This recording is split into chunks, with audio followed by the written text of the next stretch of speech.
అధర్మపతికి ధర్మపత్ని ఎవరు? పిలాతు శ్రీమతి. అంతకంటే ముందు పెర్పెచ్యువాని గురించి నేర్చుకుందాం రండి.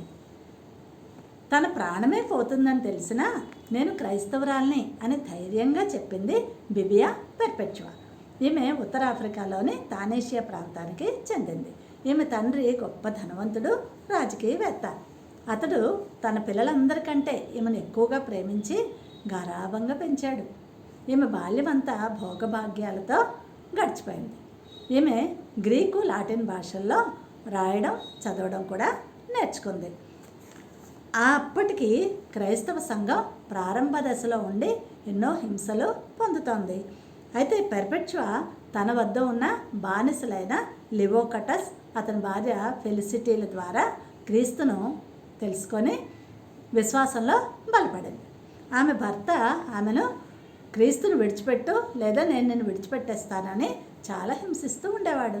అయినా సహిస్తూ అతని మార్పు కొరకు ప్రార్థన చేసేది. ఆమె నిండు గర్భిణిగా ఉన్నప్పుడు ఆమె భర్త ఆమెను క్రీస్తును విడిచిపెట్టమని బలవంతం చేయగా ఆమె నా ప్రాణాలైనా వదిలేస్తాను కానీ క్రీస్తును విడవనని ధైర్యంగా నిలబడింది. అప్పుడు ఆమె భర్త ఆమెను విడిచిపెట్టి వెళ్ళిపోయాడు. తర్వాత ఆమెకు ఒక బాబు జన్మించాడు. అయితే క్రీస్తు శకం 202లో రోమా సామ్రాజ్యాన్ని సెలేరస్ అనేటువంటి చక్రవర్తి పాలిస్తున్నాడు. అతను క్రైస్తవ వ్యతిరేకి. ఆనాటి ప్రజలు రాజును కూడా దేవుళ్ళ ఆరాధించేవారు.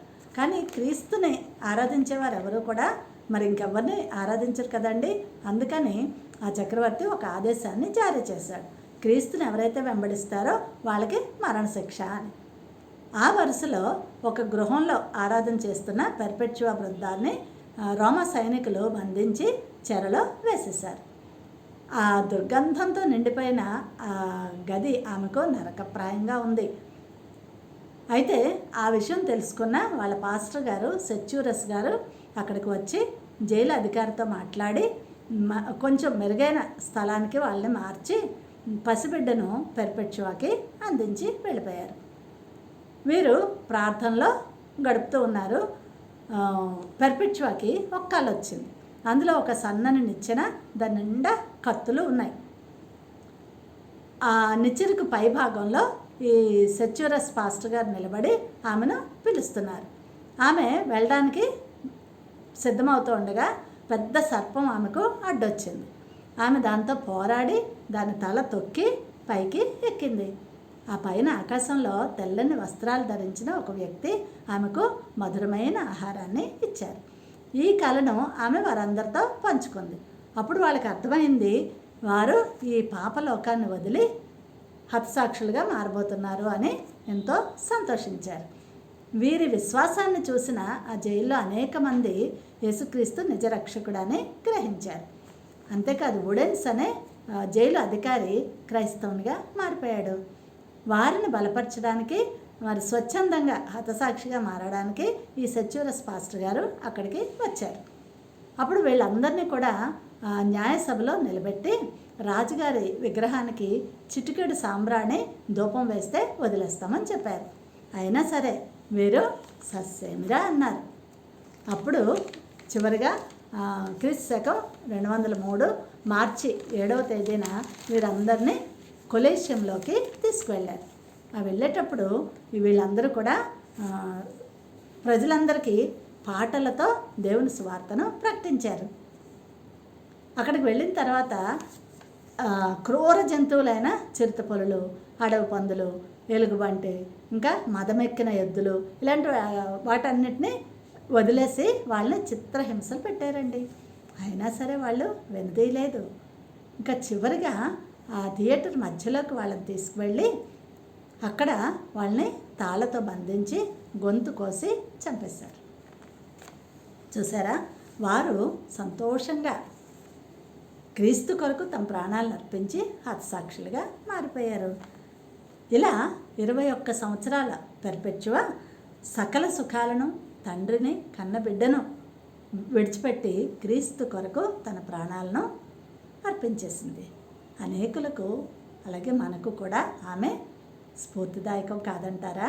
సరిగ్గా ఇలానే ప్రజలందరి కొరకు తన ప్రాణం పెట్టనున్న క్రీస్తు ప్రభువును కలలో గాంచిన ఓ ఉత్తమరాలు న్యాయపీఠంపై కూర్చున్న తన భర్తను హెచ్చరించింది, ఆ నీతిమంతుని జోలకు పోవద్దు సుమి అని.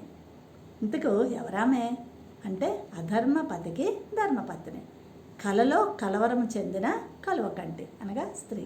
ఎవరు? పిలాతు శ్రీమతి కదండి. ఇంతకీ నేటి సువర్ణ వచనం ఏంటి అంటే రోమపత్రిక 5:6. నీతిమంతుడైన క్రీస్తు యుక్త కాలమున భక్తిహీనుల కొరకు చనిపోయాను అని. పొంతి పిలాతు భార్య.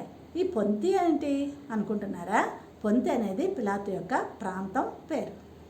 సరే, ఈమె గురించి చాలా క్లుప్తంగా ఒకే ఒక్క వచనంలో 21 పదాలతో మత్తయి సువార్త 27వ అధ్యాయం 19వ వచనంలో వ్రాయబడి ఉంది. ఈమె పేరు క్లౌదియా ప్రొక్యులా అని నికోదేము సువార్తలో ఉంది. అర్థమైందండి? ఈమె రోమా చక్రవర్తి అగస్టస్కి మనవరాలు, తిబెరి కైసర్కి మేనకోడలు, రోమా గవర్నర్ అయిన పొంతి పిలాతుకు సతీమణి. ఈమె పిలాతు కంటే ఉన్నత కుటుంబంలో జన్మించింది. విద్యాధికురాలు, అంతేకాదండి ఐశ్వర్యవంతురాలు, సున్నిత మనస్కురాలు, ఇంకా ధైర్యవంతురాలు, దైవభక్తిపరురాలు, నీతిమంతురాలు. ఈమె రోమేయురాలు అయినప్పటికీ యూదురాలుగా మారింది. క్రీస్తు పునరుద్ధానం తర్వాత క్రైస్తవురాలుగా మారి సెయింట్ హోదాను కూడా కైవసం చేసుకుంది. ఈమె గలిలయలో పుట్టి యోదయలో గిట్టింది. ఇంకా ఆమె రాసిన ఒక లెటర్లో యేసయ్య తన కుమారుని కుంటికాలు బాగు చేశారని ఉంది. అంటే ఈమె యేసయ్యకు రహస్య శిష్యురాలు అన్నమాట. సరే, ఇక్కడ సందర్భం ఏంటో చూద్దాం రండి.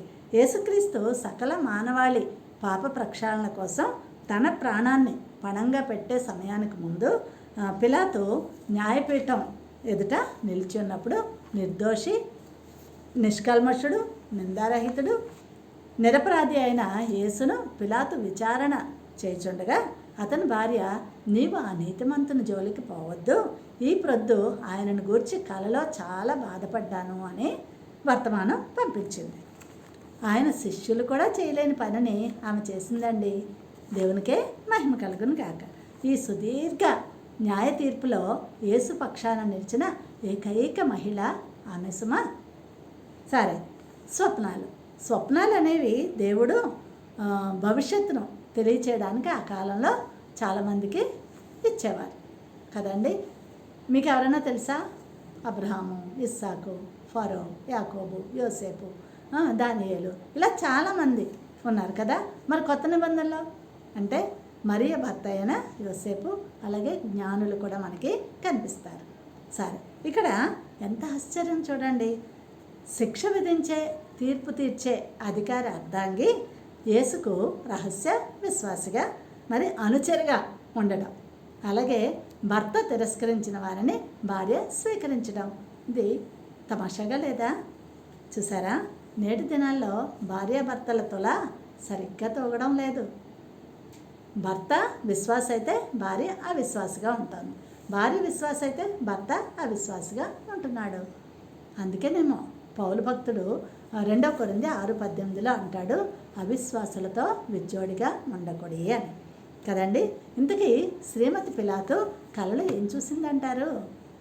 కొందరు అంటారు క్రీస్తు సమయంలో, లేదంటే అప్పటి రోమా సామ్రాజ్యంలో అనేక దేవతాలయాలు ఉండేవట. అవన్నీ కూడా క్రీస్తు ఆరాధన స్థలాలుగా మారిపోతున్నాయట. ఇదేంటి, ఈయన ఇంత పవర్ఫుల్లా అని ఆమె అనుకొని భర్తను హెచ్చరించింది అనేది కొందరి భావన. ఇంకొందరు అంటారు ఆమె కలలో ఒక నౌకలో ప్రయాణం చేస్తోంది, అప్పుడు అకస్మాత్తుగా చిమ్మ చీకటి కమ్మేసింది. ఆ టైంలో నౌక కెప్టెను, అమ్మా దేవుణ్ణి అన్యాయంగా చంపేస్తున్నారు అని కేకలు వేసాడట. అది విని ఆమె వెంటనే అమ్మో అని తను భర్తను హెచ్చరించింది అని కొందరి భావన. అయితే ఈ 2 సందర్భాల్లోనూ అది దేవుడు ఇచ్చిన ప్రేరేపణగా వారు చెప్తారు.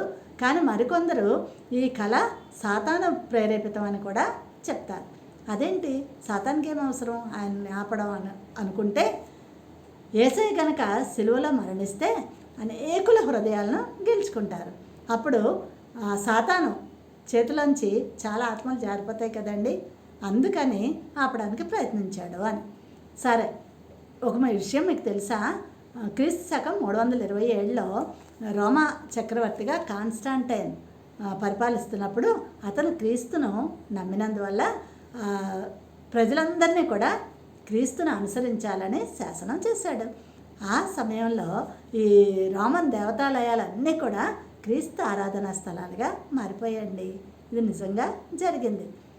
దానిని బట్టి వాళ్ళు చెప్పారేమో మనకు తెలియదు, కానీ ఏది ఏమైనప్పటికీ మన పాపపుట ఆలోచనలకి చెక్ పెట్టడానికి దేవుడు ఒక్కోసారి ఆత్మీయులను, సన్నిహితులను, స్నేహితులను లేదా మన మనస్సాక్షిని కూడా వాడుకుంటాడు. జీ హుజూర్ అందామా అంటే బాగుపడతారు. ఇక్కడ పిలాతుకు సహధర్మచారిణి చేసిన హెచ్చరికలోని 3 కోణాలు చూద్దాం రండి. మొట్టమొదటిది ప్రియ పత్నిచే పాపమునకు వ్యతిరేకంగా హెచ్చరిక. రెండవది ప్రియ పతిచే తిరస్కరింపబడిన హెచ్చరిక. మూడవది ప్రియ ప్రభునిపై కమ్ముకొస్తున్న పరిస్థితిని గురించిన హెచ్చరిక. మొట్టమొదటిది ప్రియ పత్నిచే పాపమునకు వ్యతిరేకంగా హెచ్చరిక. ఇక్కడ మత్తయి సువార్త 26 నుంచి 44 వరకు మనం చూస్తే ఆయన భరించిన శిలువ శ్రమలన్నిటినీ ఆమె కలలో చూసిందండి. అంతేకాదు తన భర్త యొక్క భయంకరమైన పరిస్థితిని కూడా చూసింది. అందుకే పాపమునకు వ్యతిరేకంగా పిలాతు మనస్సాక్షితో మాట్లాడుతోంది. కుత్సితుడైన పిలాతు కూడా ఆమెతో ఏకీభవించాడు, కానీ ఊగిసలాడుతున్నాడు అటు ఇటు. ఎందుకు అంటే అతనుకున్న పరిస్థితులను బట్టి. అక్కడ మనం చూసినట్లయితే నీతిమంతుడు, నిరపరాధ రక్తం ఇలాంటి సంబోధనలు చేశాడు కదా. అందుకే ప్రొక్కిలా వలె నువ్వు విశ్వసిస్తావా, పిలాతు వల్ల అవిశ్వాసంలో పడతావా? చాయిస్ నీదే. సామెతల గ్రంథం 29:25 అంటోంది, విశ్వసిస్తే సురక్షితంగా ఉంటావు అని. ఇంకా రెండవది ప్రియ పతిచే తిరస్కరింపబడిన హెచ్చరిక. ఇక్కడ పిలాతు తన ప్రియమైన సహధర్మచారిని ప్రేమతో పంపిన హెచ్చరికను ఎందుకు తిరస్కరించాడు అంటే సహజంగా పిలాతు పిరికివాడు. ఇంకా అతను ఒక రాజకీయ హోదాలో ఉన్నాడు. ఆ హోదా పోతుందని, పలుకుబడి పోతుందని, అంతేకాకుండా అప్పటి వరకు తనకు శత్రువుగా ఉన్న హేరోదు ఈ యేసుని సిలువ వేసే సందర్భంలోనే మిత్రుడిగా మారాడు. ఇప్పుడు కనుక తను కాదంటే అందరూ శత్రువులైపోతారు. కనుక తన స్వప్రయోజనాన్ని ఆశించి పిలాతు తిరస్కరించాడు. కానీ యేసయ్య మత్తయిలో ఒకసారి, మార్కులో ఒకసారి, లూకాలో 2 సార్లు, 4 సార్లు నొక్కి వక్కాణించారు. తన ప్రాణమును రక్షించుకొనివాడు పోగొట్టుకుంటాడు అని. సర్వలోకమును సంపాదించుకొని తన ప్రాణమును పోగొట్టుకుంటే మనకేం ప్రయోజనం అని అడుగుతున్నాడు. మీకు తెలుసా, లూకా సువార్త 12వ అధ్యాయం 16 నుంచి 21లో ఒక ధనవంతుని ఉపమానం ఉంటుంది. ఆ ధనవంతుడట విస్తారంగా పంట పండితే తనకున్న చిన్న కొట్లన్నీ విప్పించేసి పెద్ద కొట్లు కట్టించుకొని అన్నిటిని భద్రంగా దాచుకొని తన ప్రాణంతో చెప్తున్నాడట, నా ప్రాణమా తినుము, త్రాగుము, సుఖించుము అని.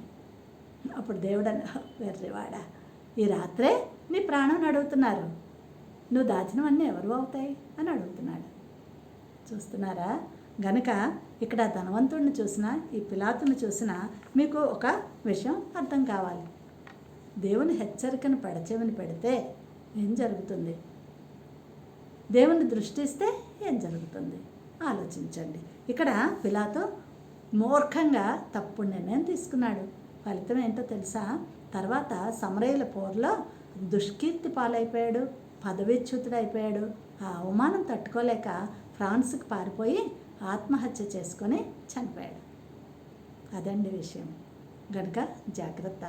హెచ్చరికలు వస్తున్నప్పుడు చెవిని పెట్టండి, హృదయానికి తీసుకోండి, ప్రార్థన చేయండి, మంచి స్థితిలో ఉండండి.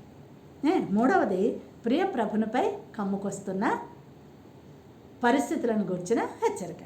ఇక్కడ ఆమె చేసింది యేసుని రక్షించడానికా లేకపోతే తన భర్తను రక్షించుకోవడానికా అంటే అపొస్తలుల కార్యాలు 13లో దేవుడు ఆయనను మృతులలో నుండి లేపెను అని ఉంటుంది. ఇక్కడ తాను సిలువకు అప్పగించిన యేసునేమో దేవుడు లేపేశాడు, కానీ పిలాతు మాత్రం నిత్య నరకాగ్నిలో పడవేయబడ్డాడు. చూశారు కదా, ఆమె ఆ స్వప్నంలో పరలోకాన్ని చూసిందండి అంతర్నేత్రంతో. అక్కడ ఏం జరిగిందో తెలుసా? అత్యున్నత సింహాసనం మీద యేసయ్య ఆసీనుడై ఉండటాన్ని చూసింది. ఆ న్యాయపీఠం ముందు తన భర్త పిలాతు నిందితునిగా నిలబడ్డం చూసింది. అరే, సీన్ రివర్స్ అయిందిగా. కనుక ముందేమో తను ఇక్కడ జరిగింది ఏంటి? పిలాతు న్యాయపీఠం మీద ఉంటే యేసయ్య తప్పు చేయకపోయినా నిందితునిగా అతని ముందు నిలబడ్డాడు.